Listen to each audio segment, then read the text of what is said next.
108-এর আমরা বর্গ নির্ণয় করব। প্রথমে এটাকে লিখে নিতে হবে 108 তার স্কোয়ার।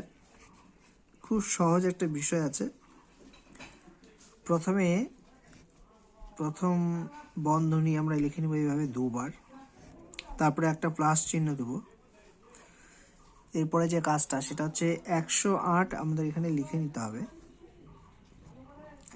প্লাস দিয়ে এই যে লাস্টে এককের ঘরে যে 8 আছে এই 8টা এখানে লিখতে হবে। আর এখানে কি করতে হবে, 108-এর থেকে 8টা বিয়োগ করে দিতে হবে।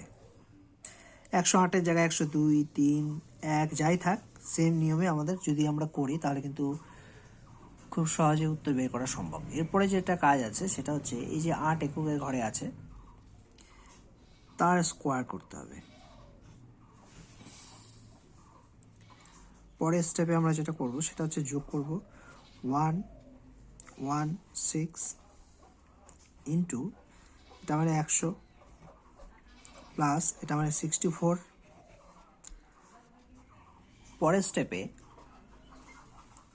116 আর এখানে দুটো জিরো আছে 100-তে, এই দুটো জিরো শুধু বসিয়ে দিতে হবে, প্লাস 64।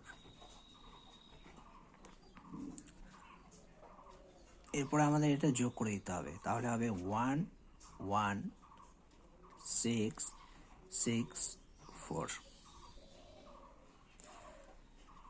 এইভাবে কিন্তু আমরা